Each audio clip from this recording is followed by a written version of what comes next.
Hello students, नमस्ते।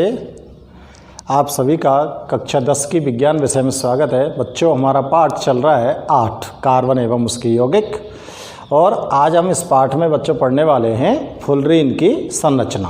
Fullerene carbon का एक क्रिस्टलीय अपरूप होता है। कार्बन के क्रिस्टलीय अपरूपों की बात की जाए तो आप लोगों को हीरा और ग्रेफाइट की संरचनाएँ पढ़ा दी गई हैं, और आज हम पढ़ रहे हैं एक तीसरा कार्बन का अपर रूप फुलरीन की संरचना।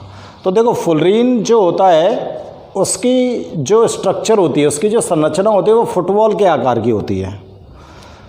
फुलरीन की कैसी होती है? फुटबॉल के आकार की, जिसको गोल गुंबद भी कह सकते हैं। और इसका जो फुलरीन नाम है वो एक अमेरिका के वास्तुकार, प्रसिद्ध वास्तुकार थे बकमिंस्टर फुलर के नाम पर इसको फुलरीन नाम दिया गया था, क्योंकि इसको डिस्कवर करने वाला भी वही था, बकमिंस्टर फुलर। तो उसके नाम पर इसको फुलरीन दे दिया। और फुलरीन जो होता है, इसके एक अणु में, फुलरीन का जो अणु होता है ना, उसके एक अणु में 60 से 70 कार्बन परमाणु होते हैं। इसलिए इसका जो सूत्र होता है वो C60 या C70 के नाम से जाना जाता है। C60 जो होता है वो फुलरीन का सबसे स्थायी रूप है, ठीक है ना। तो इसको जो महत्वपूर्ण पॉइंट है उनको मैं यहाँ पर नोट करता हूँ, आप लोग देखना। फुलरीन की संरचना, ठीक है ना। तो देखो, फर्स्ट पॉइंट मैं इसके बारे में नोट कर रहा हूँ। इसकी संरचना इसके नाम रख देते हैं। अमेरिका के प्रसिद्ध आर्किटेक्ट माने होता है वास्तुकार बकमिंस्टर फुलर के नाम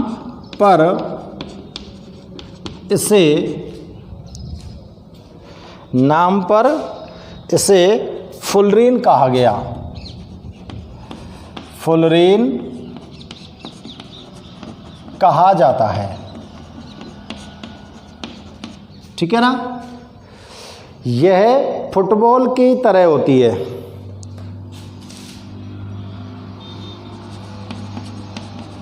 इसकी जो संरचना होती है वो कैसी होती है बच्चों? फुटबॉल की तरह।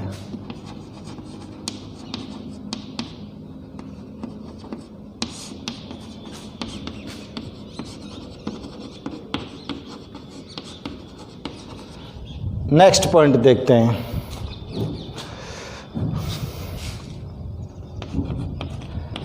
फुलरीन के एक अणु में 60 से 70 कार्बन परमाणु पाए जाते हैं। एक अणु में कितने कार्बन परमाणु बताए थे अभी आपको?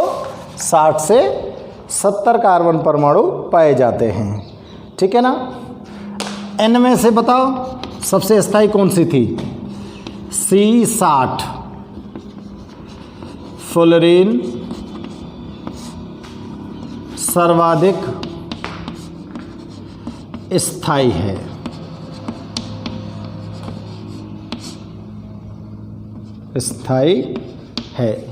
और देखो, ये जो C60 फुलरीन है ना, यही थे हम के बकमिंस्टर फुलरीन। इसी को क्या बोलेंगे? इसी को बकमिंस्टर फुलरीन कहते हैं। इसी को बोल देंगे बकमिंस्टर फुलरीन, ठीक है बच्चों। अब देखो, अब ये सर्वाधिक स्थायी है C60, तो C60 की संरचना की बात कर लें। C60 की जो संरचना होती है, उस संरचना के अंदर स्टूडेंट्स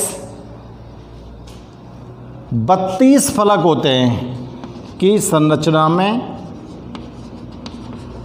32 फलक होते हैं। और देखो, जिनमें से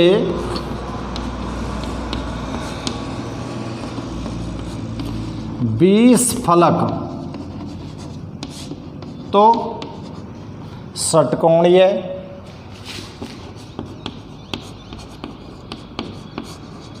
20 फलक तो या के कैसे हैं, षटकोणीय, तथा 12 फलक पंचकोणीय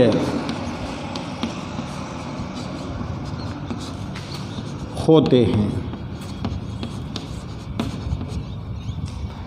C60 की संरचना में टोटल फलक कितने के, 32 में से 20 फलक तो षटकोणीय और 12 फलक पंचकोणीय, ठीक है ना। इसलिए इसको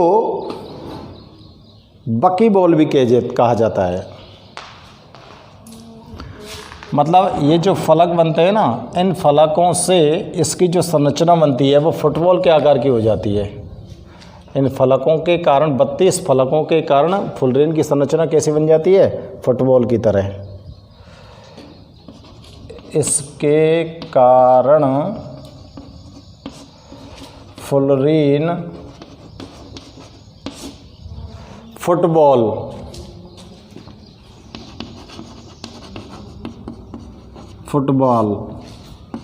की तरह दिखती है, अतः इसे बकीबॉल भी कहा जाता है, या को दूसरा नाम है फुलरीन को बकीबॉल भी कह सकते हो फुलरीन को, ठीक है ना। अब देखो, ये जो फुलरीन होता है बच्चों, ये विद्युत का कुचालक होता है। फुलरीन कैसा होता है, विद्युत का कुचालक। यह विद्युत की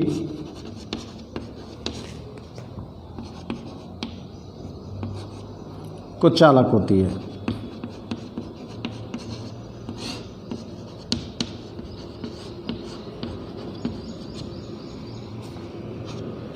विद्युत की कुचालक होती है और कार्बन परमाणु की जो बंध लंबाई है ना, वो 1.40 एंगस्ट्रॉम। कार्बन बंध लंबाई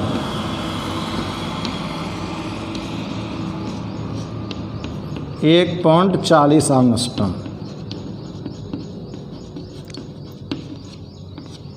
मैंने बताया था आपको गोल गुंबद के समान भी होती है इसकी संरचना, तो इस लाइन को भी मैं यहाँ पर नोट कर रहा हूँ। फुलरीन गोल गुंबद के समान लगती है। फुलरीन गोल गुंबद के समान लगती है।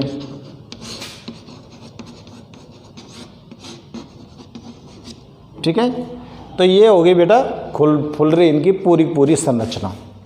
देखो, इसके आविष्कारक का नाम ध्यान रखो, बकमिंस्टर फुलर, और इसी के नाम पर इसको क्या बोला गया, फुलरीन बोला गया। संरचना कैसी होती है, फुटबॉल के जैसी होती है। फुलरीन का जो एक अणु होता है उसके अंदर 60 से 70 कार्बन परमाणु होते हैं, ठीक है ना। और फुलरीन का जो सबसे ज़्यादा स्थायी रूप है वो कौन सा है, C60। ये फुलरीन को अणु सूत्र है, ठीक है ना, जो सबसे ज़्यादा स्थायी है। अब सबसे ज़्यादा स्थायी है, इसको ही क्या बोला जाता है, बकमिंस्टर फुलरीन बोला जाता है। अब अगर C60 की संरचना की बात करें हम, तो इसके अंदर कितने फलक है बच्चों, 32 फलक पाए जाते हैं। और 32 फलकन में थे 20 फलक तो षटकोणीय और 12 फलक पंचकोणीय होते हैं। तो षटकोणीय और पंचकोणीय जो फलक है वे आपस में मिलकर एक गोल संरचना यानी कि फुटबॉल जैसी रचना बना लेते हैं। इसको हम बकीबॉल के नाम से भी जानते हैं, ठीक है ना। फुलरेन जो होती है विद्युत की कुचालक होती है और इसके अंदर जो कार्बन परमाणुओं की बंध लंबाई है वो 1.40 एंगस्ट्रम होती है। ये गोल गुंबद के समान भी हमको दिखाई देती है। ये फुलरेन की संरचना हो गई।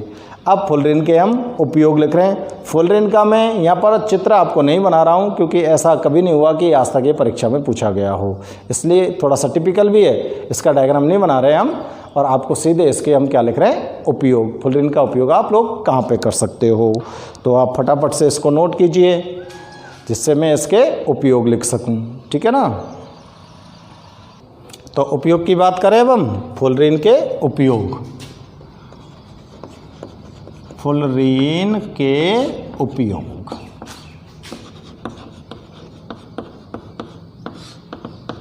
ठीक है। 1 नंबर के क्वेश्चन में कई बार पूछ लिए जाते हैं। तो देखो, पहला उपयोग प्राकृतिक गैस के शुद्धिकरण में। प्राकृतिक गैस कौन सी है बताओ, मीथेन। तो प्राकृतिक गैस को अगर शुद्धिकरण करना है तो काय का उपयोग करेंगे, फुलरेन को। नंबर 2, आणविक बेरिंग। बेरिंग जो रहे ना बनाने में, आणविक बेरिंग बनाने में। और उच्च ताप पर यह अतिचालक होती है। फुलरेन जो होती है ये उच्च ताप पर यह अतिचालक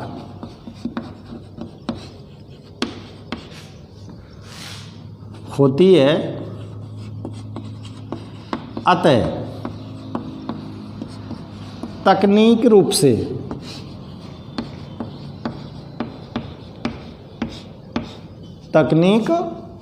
रूप से यह कार्बन का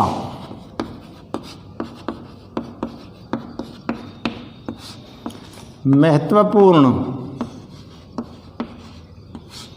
अपर रूप है।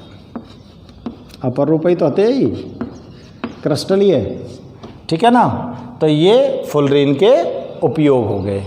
तो बच्चों, फुलरेन की संरचना और फुलरेन के उपयोग कंप्लीट हो चुके हैं।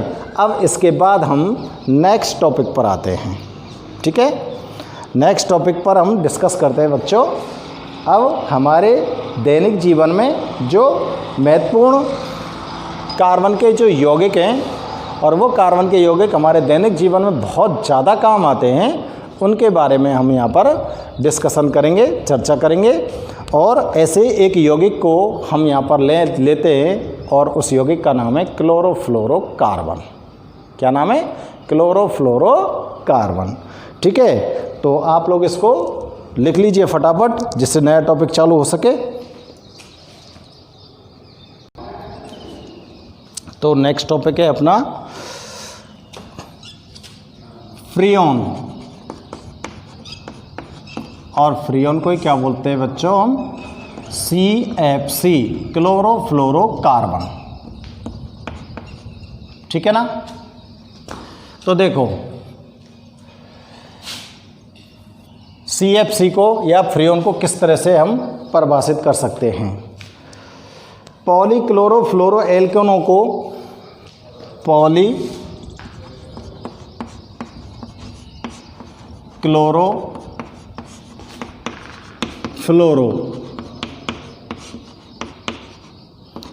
एल्केनों के व्युत्पन्नों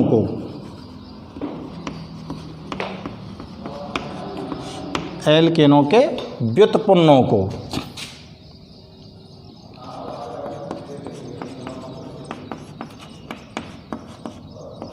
पॉलीक्लोरोफ्लोरो एल्केनों के व्युत्पन्नों को फ्रियोन कहा जाता है,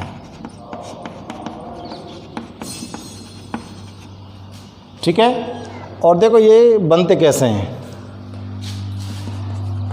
कार्बन परमाणु जब क्लोरीन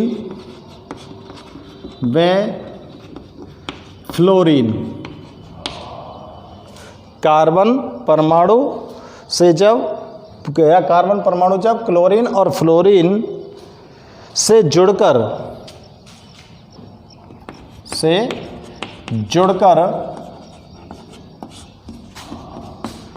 यौगिक का निर्माण करता है तो उसे क्लोरो फ्लोरो कार्बन। तो देखो क्लोरो फ्लोरो कार्बन, ठीक है ना, क्लोरो फ्लोरो कार्बन या क्लोरो फ्लोरो कार्बन यौगिक।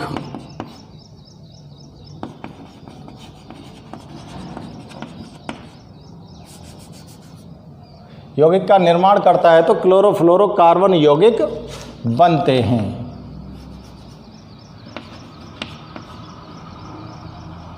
तो उसे क्लोरो फ्लोरो कार्बन यौगिक कहते हैं, यूँ लिखो। इनको ही फ्रीऑन कहा जाता है। इनको क्या बोल सकते हो आप? फ्रीऑन बोल सकते हो। तो देखो फ्रीऑन एक गैस है बेटा, और इस फ्रीऑन गैस का यूज करते हो आप लोग फ्रिज और एयर कंडीशन में। दैनिक जीवन में काम आने वाला कार्बन का यौगिक है जिसका नाम है फ्रीऑन या क्लोरोफ्लोरोकार्बन यौगिक। और इसका निर्माण कब हुआ है? कार्बन परमाणु से जब क्लोरीन और फ्लोरीन, कार्बन परमाणु जब क्लोरीन और फ्लोरीन के साथ जुड़ जाता है, जुड़कर यौगिक का निर्माण करता है, तो उसको क्लोरोफ्लोरोकार्बन कहते हैं। और इसको ही हम क्या बोल सकते हैं? फ्रीऑन बोल सकते हैं, ठीक है ना। तो देखो अब हम फ्रीऑन का निर्माण कैसे कर सकते हैं। फ्रीऑन का निर्माण, इसके निर्माण की विधि या रासायनिक अभिक्रिया किस प्रकार से होती है। फ्रीऑन गैस का निर्माण किस प्रकार से कर सकते हैं हम? तो आप लोग यहाँ पर इसकी एक अभिक्रिया होती है बच्चों, और वो अभिक्रिया है कि जब कार्बन टेट्रा क्लोराइड की अभिक्रिया, देखो मैं लिख रहा हूँ, जब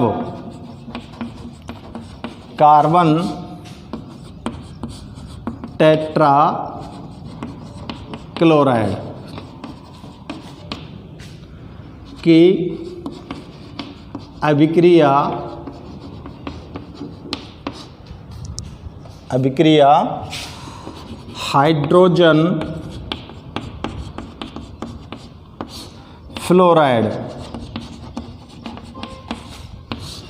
हाइड्रोजन फ्लोराइड के साथ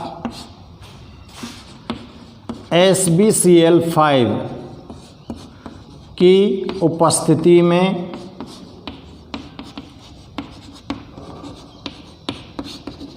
कराई जाती है। SbCl5 की उपस्थिति में कराई जाती है तो